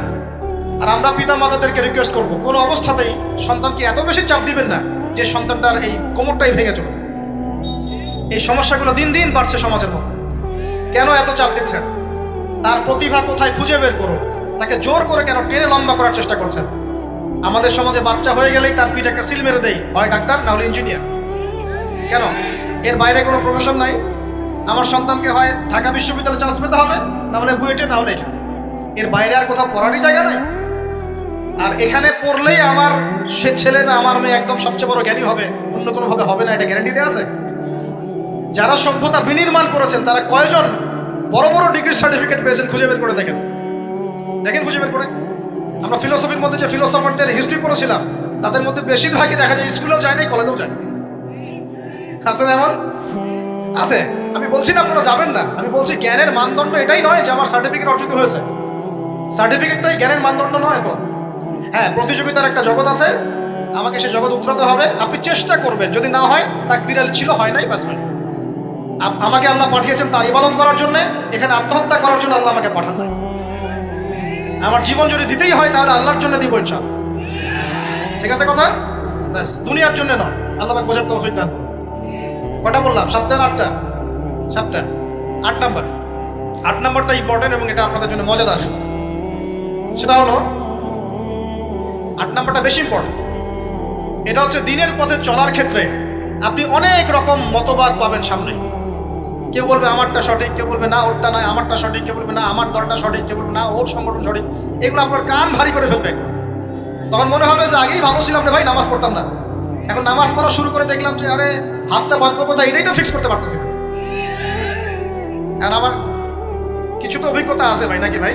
ওর আলোকে একটা কথা বল, সেটা হলো সমাজে কিছু ইখতিলাফি মাসআলা আছে, এই মাসআলাগুলো কানেও ঢুকাবেন না। আপনি ইবাদতের মধ্য দিয়ে আল্লাহকে পাওয়ার চেষ্টা করুন। এবং চিরায়ত একটা ইসলাম আমরা ফলো করছি না? এই ইসলামের মধ্যে এমন কিছু নাই যেটা আপনাকে জাহান্নামে নিয়ে যাবে, এমন কিছু নাই। হ্যাঁ, প্রত্যেকটা ঘরানার মধ্যে কিছু বিভ্রান্ত মানুষ থাকতে পারে, এমন কিছু মানুষ এমন আমল করছে যে আমলটা হয়তো কোরআন এবং হাদিসে নাই। এটা তার সমস্যা, কোরআন সুন্নাহর সমস্যা নয়। কথা বুঝতে পারছেন? এটা তার সমস্যা, সেই বেদাতটা করছে, সেই শিরকটা করছে। তার মানে এই নয় যে কোরআন হাদিস আমাকে শিরক শিখিয়েছে, বেদাত শিখিয়েছে। কোরআন এবং হাদিসে যেটা আছে এটা সুন্দর এবং এটা চিরায়ত একটা ক্লাসিক্যাল ইসলাম আমাদের কন্টিনেন্টে আছে, বাংলাদেশেও আছে। এখানে থাকলে আপনি বিভ্রান্ত হবেন না ইনশাআল্লাহ তাআলা।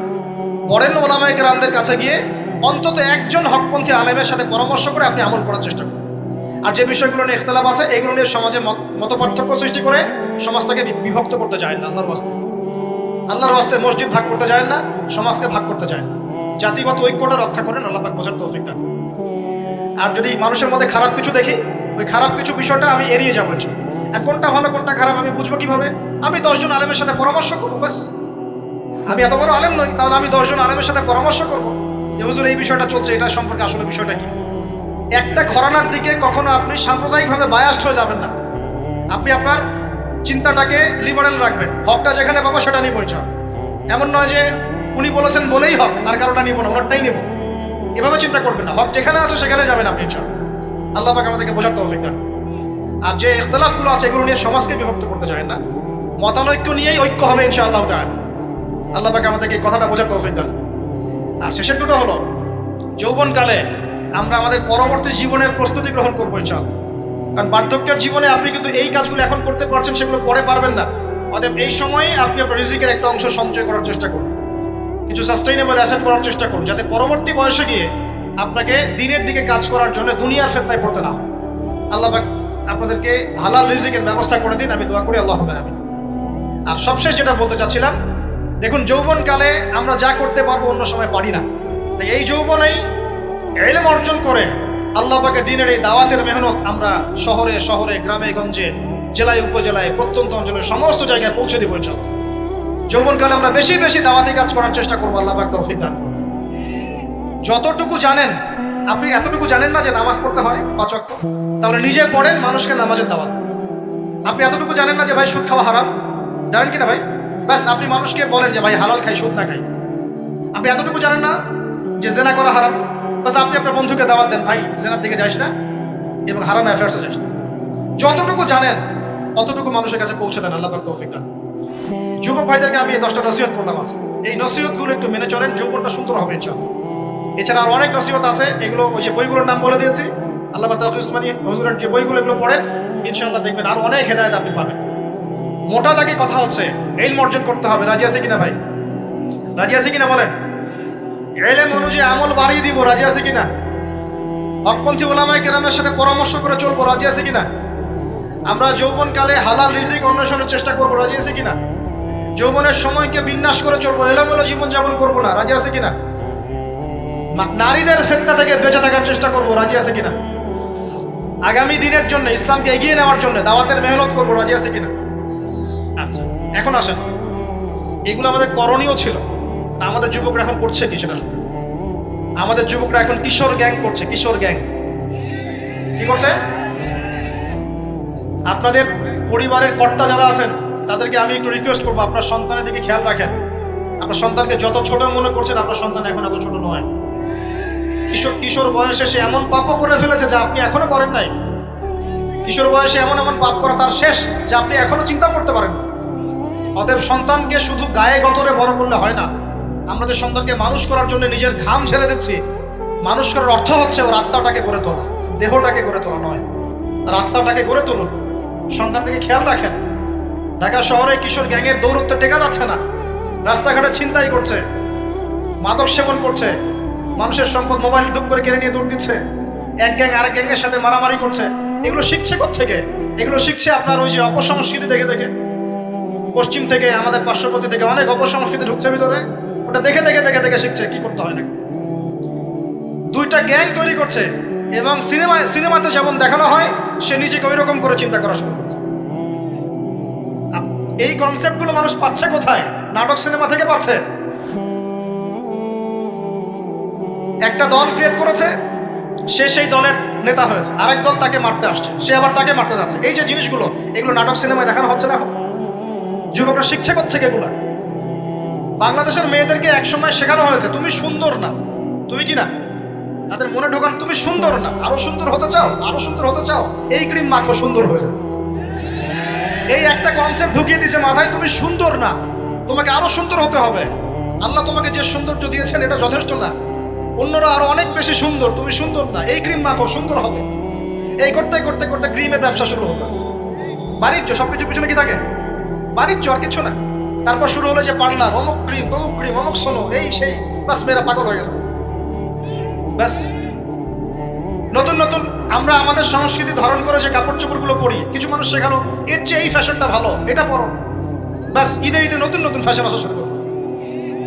আরে পাঞ্জাবি পায়জামা পরা তো আমাদের বাপদাদাদেরই সুন্নত, এটা বাঙালিদেরই সুন্নত। সব বাদ দিয়ে এখন আমরা কি শুরু করেছি দেখেন তো।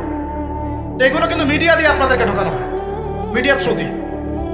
আমরা দেখছি এখন যুবকরা, বহু যুবক মাদকাসক্ত হয়ে যাচ্ছেন, হচ্ছেন কিনা? কিসের এত হতাশা ভাই? কি হয়েছে? আপনার গার্লফ্রেন্ড আপনাকে ছেড়ে চলে গেছে? তা গেছে না, হয়তো কি হয়েছে? কি হয়েছে? গার্লফ্রেন্ড ছেড়ে চলে গেছে তো কি হয়েছে? আল্লাহ পাকের জমিনে কি মেয়ের অভাব নাকি? 40 জন নারীর দায়িত্ব একটা ছেলেকে নিতে হবে সে জামানায়, মানে মা, বোন, ফুপু, খালা, স্ত্রী, এই সব মিলে 40 জন কাঁধে উঠে যাবে। এখন ঘরে ঘরে মেয়েদের সংখ্যা বাড়ছে না? নবীজি বলেছেন শেষ জামানায় মেয়েদের সংখ্যা বাড়বে, ছেলেদের সংখ্যা কমবে। কমছে কিনা ছেলেদের সংখ্যা? এখন হয়তো এভারেজ 100, 104, পরে দেখবেন আরো বেড়ে গেছে। শুধু আমেরিকার হিস্ট্রি ঘেটে দেখেন, ওখানে ছেলে মেয়ের অনুপাতটা কেমন, কমছে সব জায়গাতে, আরো সামনে কমবে। তো একজন গার্লফ্রেন্ড আপনাকে ছেলে চলে গেছে, ব্যাস জীবনটা উৎসর্গ করে দিতে হবে তার জন্য। এখন কি ফেন্সিডিল, গাঁজা, ইয়াবা এগুলো সেবন করতে হবে? আপনাকে কে সৃষ্টি করেছেন ভাই? কি উদ্দেশ্যে? প্রথমে কি একটা বলেছে, কি উদ্দেশ্যে? আমাকে আল্লাহ পাঠিয়েছেন দুনিয়াতে নামাজ পড়তে, রোজা রাখতে, দিনের প্রচার করতে, দিনের জ্ঞান অর্জন করতে, এই তো। তা আমি একজন মেয়ের জন্য জীবন নষ্ট করে দিব কেন? আমি তাহলে আল্লাহর কাছে কি মুখ দেখাবো আর নবীর কাছে কি মুখ দেখাবো? ওখানে গিয়ে বলবো আল্লাহ আমি আমার অমুক প্রেমিকার জন্য আশায় হয়ে একদম জীবন দিয়ে দিয়েছি, আত্মহত্যা করেছি? গেছে ভাই, যাইতে দেন, যে ব্যক্তি আপনার অবস্থানকে মূল্যায়ন করে নাই সে আপনার যোগ্য ছিল না। এখন আপনি কি করবেন? নিজের অবস্থান উন্নত করেন, আপনার পিছনে লাইন ধরে ঘুরবে। এটাই বাস্তবতা। দুনিয়া খুব খারাপ জিনিস।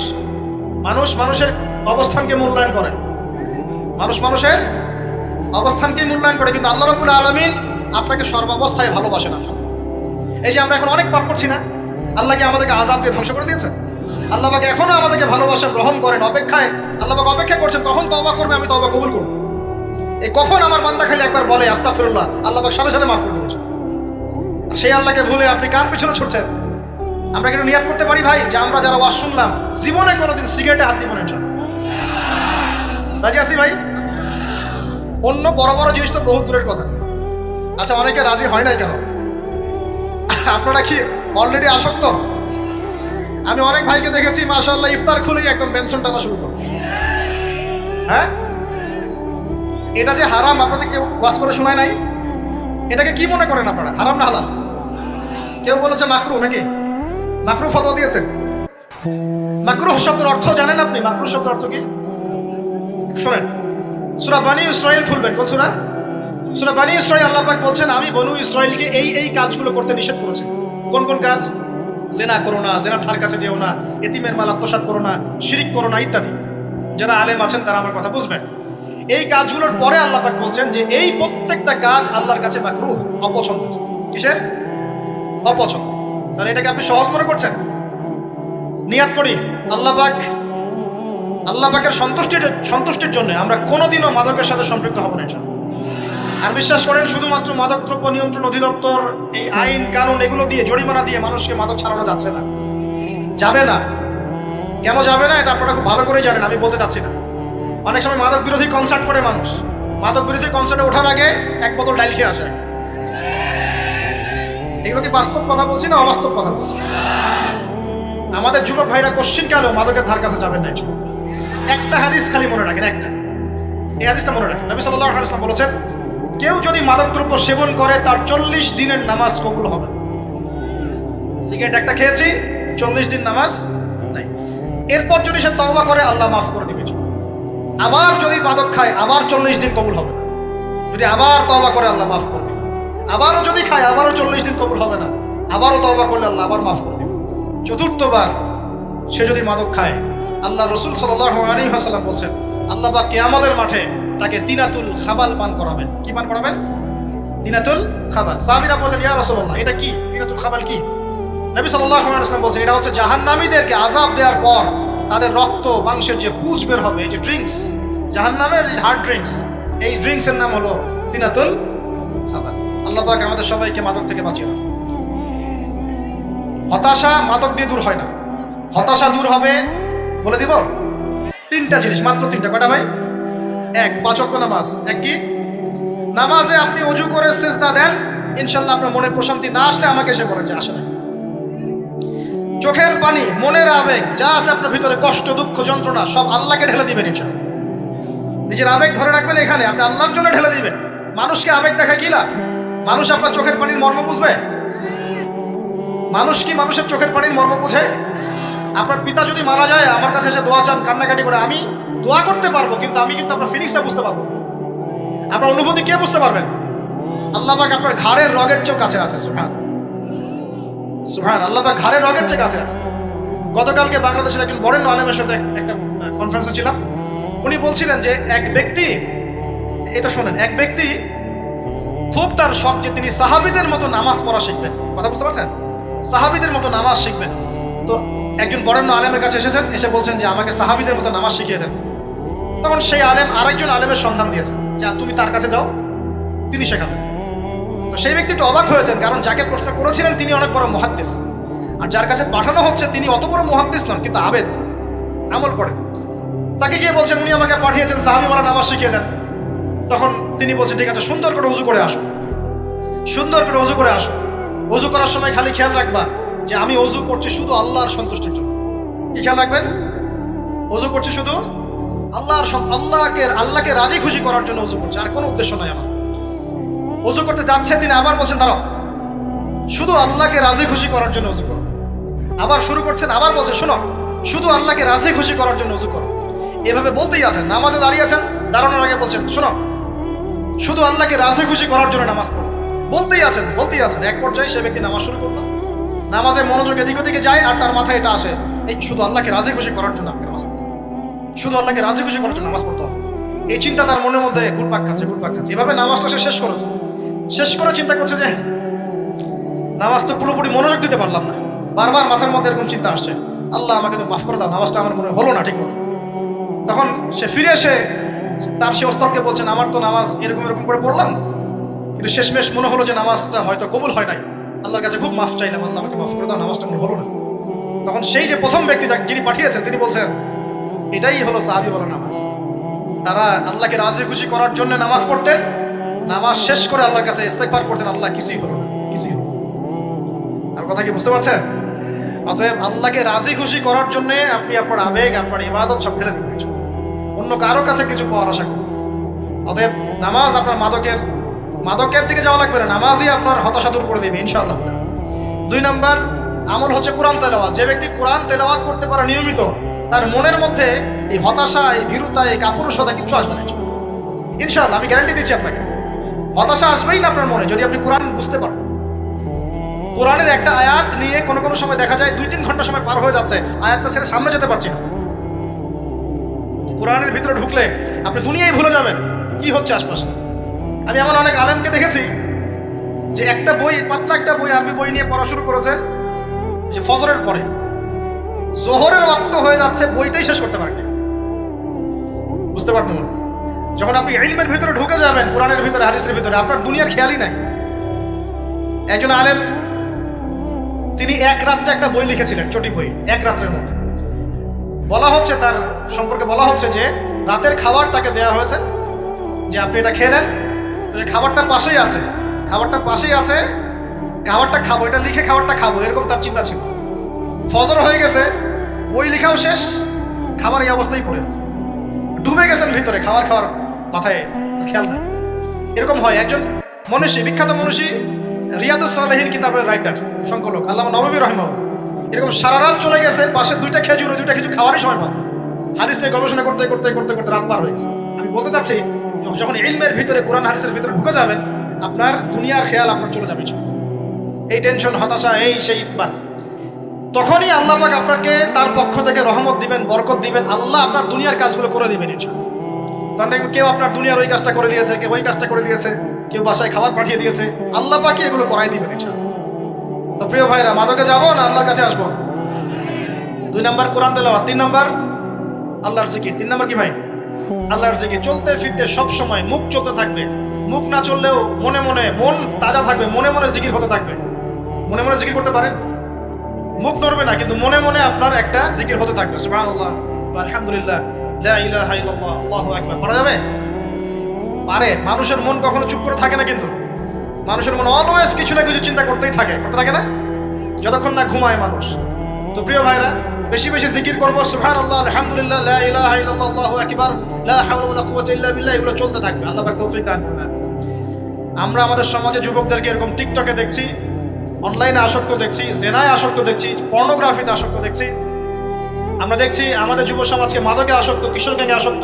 এইগুলো কি আমাদের কাম্য ছিল ভাই? আমাদের কাম্য ছিল?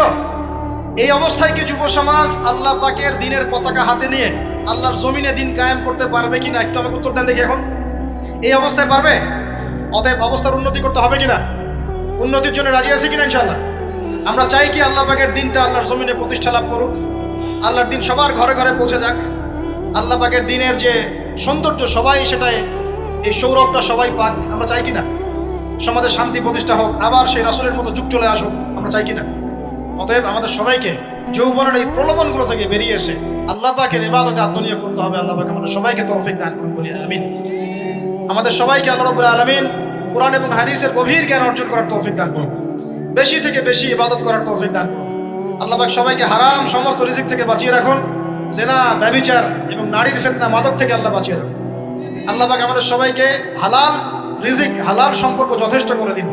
আল্লাহ পাক আমাদের সবাইকে যেন দিনের দাওয়াতের মেহনত করার তৌফিক দান করেন এবং আলেম ওলামার সাথে পরামর্শ করে দিন শেখার এবং বোঝার তৌফিক দান করেন। আর লেকচার শেষ করার আগে 2টো বিষয় বলে শেষ করছি, একটু মনোযোগ দিন। একটা হচ্ছে আমাদের যুবতী দিনী বোনদের জন্য। এখানে বোনরা আছেন না? আছেন কি না? দিনী বোনরা আছেন? একটা নসিহত দিনী বোনদের জন্য আমি একটা নসিহত করতে চাচ্ছি। একটা নসিহত, আমার এই একটা নসিহত একটু মন দিয়ে শুনুন প্রিয় দিনী বোন। রাসূলুল্লাহ সাল্লাল্লাহু আলাইহি ওয়াসাল্লাম আমাদের দিনী বোনদের জন্য জান্নাতে যাওয়ার একটা ফর্মুলা বলে দিয়েছেন। আমি কি বলবো সেটা? আচ্ছা, রাসূলুল্লাহ সাল্লাল্লাহু আলাইহি ওয়াসাল্লাম বলেছেন আমাদের দিনী বোনেরা, আমাদের মায়েরা, এই নারী জাতি মাত্র 4টা কাজ করলে জান্নাতের যে কোনো দরজা দিয়ে ইচ্ছা প্রবেশ করতে পারবে। খুশি হন নাই? কয়টা কাজ? মাত্র 4টা। এক, যদি আমাদের দিনী বোনেরা 5 ওয়াক্ত নামাজটা ওয়াক্ত মতো পড়ে, আল্লাহ পাক তৌফিক দান করুন, বলি আমিন। 2 নাম্বার, যদি তারা রমাদান মাসের রোজাটাকে ঠিক মতো আদায় করতে পারে। 1 নাম্বার 5 ওয়াক্ত নামাজ ঠিকঠাক আদায় করা। 2 নাম্বার রমজান মাসে সওম রাখা। 3 নাম্বার তাদের লজ্জাস্থানের হেফাজত করা, মানে শরঈ পর্দা মেনটেন করা, শরঈ পর্দা মেনটেন করা। এবং আমি বলে দেই, চেহারাটা আপনাদের পর্দার অন্তর্ভুক্ত। এটা নিয়ে অনেক বাকবিতণ্ডা হয় না সমাজে, চেহারা দেখানো যাবে কি যাবে না ইত্যাদি। চেহারা আপনার পর্দার অন্তর্ভুক্ত বিষয়, ফুল স্টপ। এর উপরে ফতোয়া অনেকভাবে দিচ্ছে, কিন্তু বরেণ্য উলামায়ে কেরামের কিতাবগুলো ঘাটাঘাটি করেন, তাদের ফতোয়া হচ্ছে চেহারা আপনার পর্দার অন্তর্ভুক্ত বিষয়, চেহারা ঢেকে রাখবেন, আল্লাহ পাক তৌফিক দান করুন। চোখ থাকবে খোলা, ঠিক আছে। 4 নাম্বার, স্বামীর আনুগত্য করতে হবে। স্বামীর আনুগত্য, এই যে আনুগত্য শব্দ শুনলেই মানুষের একটা মানে নেগেটিভ ধারণা তৈরি হতে পারে। স্বামীর আনুগত্য মানে কি আমি তার দাসত্ব করব? আনুগত্য মানে, প্রিয় দিনী বোন, আনুগত্য মানে দাসত্ব নয়। আনুগত্য মানে কোরআন সুন্নাহর যে বিধানগুলো আপনার স্বামী আপনাকে পালন করতে বলবে, আপনি সেগুলো করবেন, আপনি করতে বাধ্য। কিন্তু স্বামী যদি কোরআন সুন্নাহর বাইরে কিছু করতে বলে, সেটা মানতে আপনি বাধ্য নন। স্বামী যদি আপনাকে বলে যে সুদ খাও, এই যে সুদি এনজিওতে আসো, নাম লেখাও। স্বামী যদি আপনাকে বলে যে আসো বেপরদায় বাইরে যাই, সাজুগুজু করে বের হও, চলো ঘুরে আসে বেপরদায়। স্বামী যদি বলে দেবরকে একটু খাবারটা দিয়ে আসো, আমার অফিসের কলিগ আসছে, খাবার পরিবেশন করো, আসো ডাইনিংয়ে আসো, এই যে হারাম কাজ, বেপরদার আদেশ করছে, সুদের আদেশ করছে, আপনি সেগুলো পালন করবেন। কিন্তু হালাল বৈধ যে কোনো বিষয় আপনি স্বামীর আনুগত্য করবেন, এটা আপনার উপর ফরজ। এই 4টা কাজ যদি আপনি করতে পারেন, জান্নাতের যে কোনো দরজা দিয়ে ইচ্ছা আপনি প্রবেশ করতে পারবেন ইনশাআল্লাহ। আল্লাহ পাক আমাদের দিনী বোনদেরকে এই 4টা কাজ করার তৌফিক দান করুন, আমাদের সবাইকে আল্লাহ পাক জান্নাতের জন্য কবুল করুন, বলি আমিন। আর একটা বিষয় বলতে চাচ্ছিলাম, সেটা হলো ওই যে প্রথমে বলেছি যে সূরা ইউসুফের সেই সমাধানটা বলবো কি না? আচ্ছা, সূরা ইউসুফটা ইনশাআল্লাহ আমি আরেকদিন পুরো সূরাটা সংক্ষিপ্ত করে আলোচনা করবো ইনশাআল্লাহ। যদিও একটা লেকচারে সম্ভব হবে বলে মনে হচ্ছে না আমার কাছে, 2টা বা 3টা লেকচারে নিয়ে আসবো ইনশাআল্লাহ। তবে আজকে একটা চিস্ট খালি বলছি। ইউসুফ আলাইহিস সালামের জীবনটা খুবই ট্র্যাজেডিপূর্ণ। নবীর পরিবার থেকে ভাইদের শত্রুতায় ওই যে কূপে চলে গেলেন, কূপ থেকে চলে আসলেন মিশরের বাজারে, সেখান থেকে বিক্রি করে দেওয়া হলো তাকে, রাজা তাকে কিনে নিলেন। তারপরে সেখানে তিনি বড় হতে লাগলেন রাজপ্রাসাদে। তারপরে ওই যে রাজার কি স্ত্রী তাকে জেনার জন্য আহ্বান করেছিল, সেখান থেকে তিনি জেলখানায় চলে গেলেন।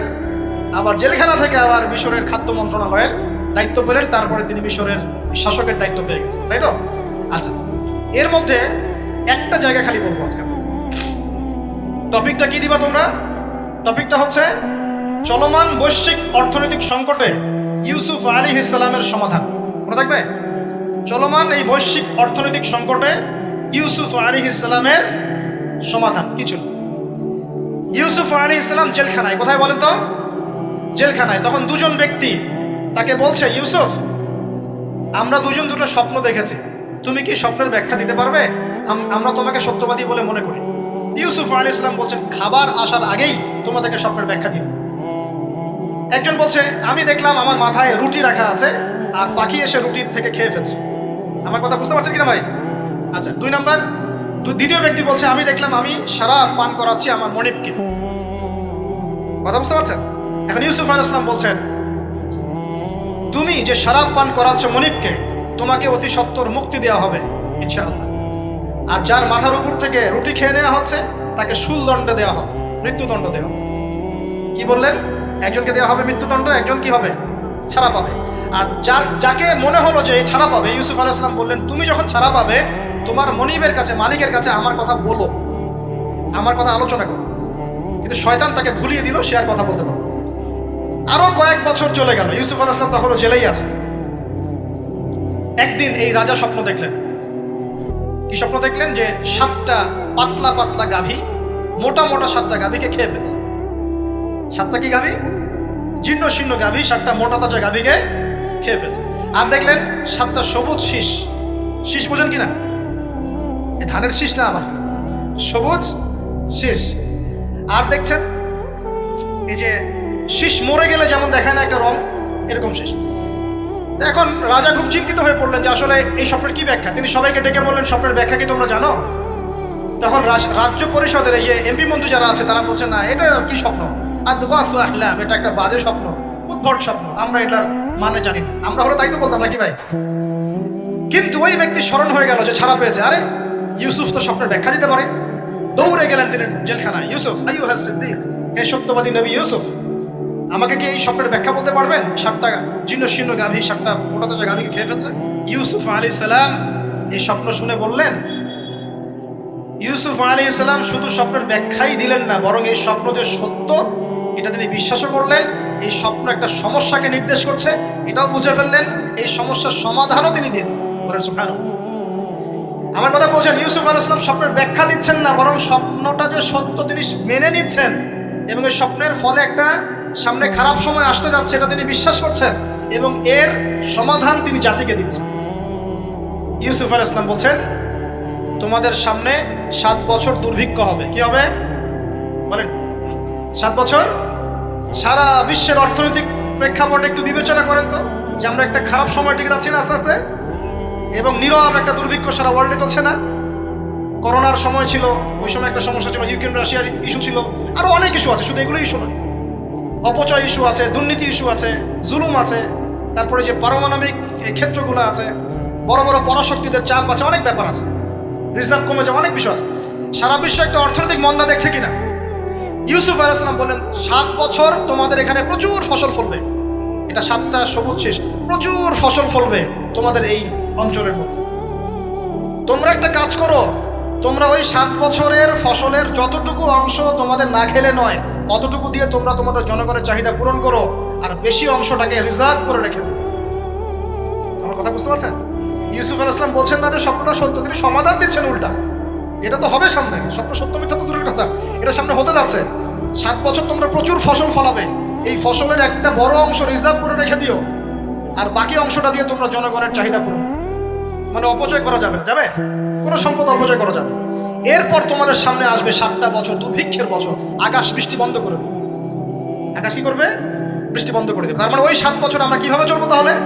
এই যে রিজার্ভ করেছি, এই রিজার্ভ বা সঞ্চিত সম্পত্তি আমরা 7 বছর চলবো। এরপরে আল্লাহ রাব্বুল আলামিন 8ম বছরে আকাশ থেকে বৃষ্টি বর্ষণ করবেন, আবার ফসল ফলবে। কথা কি বুঝতে পারছেন? এই ব্যাখ্যা অন্যরা দিতে পারলো না, ইউসুফ আলাইহিস সালাম দিতে পারলেন। এই ব্যক্তি দৌড়ে গিয়ে রাজাকে বলল, এই হলো স্বপ্নের ব্যাখ্যা। রাজা ইউসুফ এই স্বপ্নের ব্যাখ্যা দিয়েছেন। রাজা কত বিচক্ষণ ছিলেন, রাজা সত্য মিথ্যা চিনতেন। তিনি বুঝতেন যে আসলেই সত্য কাকে বলে, মিথ্যা কাকে বলে। এই আমার এমপি মন্ত্রীরা শোনো, তোমরা কেউ সমাধান দিতে পারো নাই, ইউসুফ সমাধান দিয়েছে। ইউসুফকে আমার কাছে নিয়ে আসো, আমি তাকে আমার কাছে নিকটে আসন দিব। বলেন সুবহানাল্লাহ। এবার ইউসুফ আলাইহিস সালামকে ডেকে তিনি সম্মানিত করলেন, সম্মানিত করে বললেন যে কোন দায়িত্ব দিলে তুমি আমাদের এই রাজ্যটাকে বাঁচাতে পারবে এই দুর্ভিক্ষের হাত থেকে। ইউসুফ আলাইহিস সালাম নিজে বলছেন, আমি হচ্ছে বিশ্বস্ত মানুষ, আমি হচ্ছে রাজুলুন আমিন, আমি বিশ্বস্ত এবং আমি আস্থাভাজন। আমাকে আপনি খাদ্য মন্ত্রণালয়ের দায়িত্ব দেন, ইনশাআল্লাহ আমি এই প্রবলেমগুলো সলভ করবো ইনশাআল্লাহ। এরপর তাকে দায়িত্ব দেওয়া হলো খাদ্য মন্ত্রণালয়ের। 7 বছর তিনি এরকম পলিসি গ্রহণ করলেন। মিশরের লক্ষ লক্ষ মানুষ পরবর্তী 7 বছরের দুর্ভিক্ষ থেকে বেঁচে গেছে। কোরআন তো মূল্যায়ন করি না আমরা, আর কোরআনের কথা যারা বলে ওদেরকেও মূল্যায়ন করি। এই জন্য আমরা বলছি, বর্তমান চলমান অর্থনৈতিক সংকটের সবচেয়ে বড় বড় সমাধান হচ্ছে এক, ভাই জনগণ হই আর সরকার হই, কোনো সম্পদ অপচয় করা যাবে। আমরা সম্পদ অপচয় করি না? আপনি উজু করেছেন, আপনি 1 বালতি পানিতে উজু করেছেন, ট্যাপ ছেড়েছেন, মসজিদের 1 বালতি পানি চলে গেছে, কেন পানি অপচয় করেন? আমাদের 5টা ফ্যানের দরকার নেই বাসায়, আপনি 5টা ফ্যান চালাচ্ছেন কেন? আপনি ঘর থেকে বের হলেন, ফ্যান চলছে, কেন চলছে? ঘর মুছেছেন, ফ্যান ছেড়ে দিয়েছেন, ওই যে পাখা বাতাসে শুকাবে মাটি, কেন? এসি চালিয়েছেন, 24 ঘন্টা চালানোর কি দরকার? 2 ঘন্টা চালিয়ে বন্ধ করলে হয়। বিদ্যুতের ব্যাপার, গ্যাসের ব্যাপার, তেলের ব্যাপার, আমরা কি কম অপচয় করি মনে হচ্ছে আপনার কাছে? আমরা প্রচুর অপচয় করি। আর আমরা জনগণরা সাধু না, আমরা বেশি অপচয় করি। আমরা অপচয় করি না ভাই? প্রমাণ আপনি নিজের বাসায় পাবেন। পানির অপচয়, আপনার তেলের অপচয়, আপনার গ্যাসের অপচয়, আপনার বিদ্যুতের অপচয়, এগুলোর উপর কঠিন আইন করা দরকার। অপচয় করলে শাস্তি দিতে হবে, অপচয় করা যাবে না। অপচয় কমালে কি হবে? আমরা সম্পদ বেশি রিজার্ভ করতে পারবো। এই যুগে কি কি সম্পদ রিজার্ভ করলে আমরা সচ্ছল হতে পারবো, এই হেদায়েতগুলো আপনাকে ওই সোকল্ড প্রোটেস্ট্যান্ট মৌলবীরা দিতে পারবে না ইনশাআল্লাহ তাআলা, কারণ তাদের কাছে ইকোনমিক্সের জ্ঞান নাই। এই যুগে যদি আমরা গ্যাস রিজার্ভ করতে পারতাম, তেল রিজার্ভ করতে পারতাম, গোল্ড রিজার্ভ করতে পারতাম, সিলভার রিজার্ভ করতে পারতাম, এবং যে কারেন্সি সারা ওয়ার্ল্ড ওয়াইড চলছে এখন এগুলোকে রিজার্ভ করতে পারতাম, এবং জনগণের যতটুকুতে প্রয়োজন এতটুকু সাপ্লাই করে বাকিটা রিজার্ভ করে রাখতে পারতাম, আসন্ন সময়ে এটা দিয়ে আমরা বৈশ্বিক সংকট মোকাবেলা করতাম। আমার কথা রাগ করলেন? আমি কি কারো শত্রু, কোনো দলের লোক? আমি আপনাদের জাতির একজন, আপনাদেরই ভাই, আপনার শুভাকাঙ্ক্ষী, এবং আপনি আর আমি আমরা ভাইয়ের মতো, নিজের মতো, নিজের ভাইয়ের মতো। আপনার গায়ে আঘাত থাকলে আমি কষ্ট পাবো, আপনাকে গালি দিলে আমি কষ্ট পাবো। আমাদের জনগণের ক্ষতি হলে আমাদের বুক কাঁদবে না? জনগণের ক্ষতি হলে, দুঃখ দুর্দশা হলে আমাদের বুক কাঁদা উচিত, উচিত কি না? আমাদের সবাইকেই যার যার দায়িত্ব পালন করতে হবে। আমরাও অপচয় বন্ধ করে দেবো ইনশাআল্লাহ। রাজি আছি ইনশাআল্লাহ? যত বাকি বকেয়া সব আছে সব পরিশোধ করার চেষ্টা করবো ইনশাআল্লাহ। আমরা সরকারি সম্পদ অন্যায়ভাবে আত্মসাৎ করবো না, এবং আমরা আমাদের সমাজে যত দুর্নীতি আছে এটা বন্ধ করতে হবে, যত প্রকার দুর্নীতি আছে বন্ধ করতে হবে, যত কালো টাকা আছে সাদা করতে হবে, এবং সাস্টেইনেবল অ্যাসেটগুলোকে রিজার্ভ করতে হবে। তাহলে আগামীতে বিশ্ব ডুবে যায় যাক, বাংলার মাটি ডুববে না ইনশাআল্লাহ। ইউসুফ আলাইহিস সালাম এই হেদায়েত আমাদেরকে দিয়ে গেছেন, কোরআনের মাধ্যমে আল্লাহ এই হেদায়েত আমাদেরকে দিয়ে গেছেন। আল্লাহ পাক আমাদের সবাইকে কোরআন বোঝার তৌফিক দান করুন।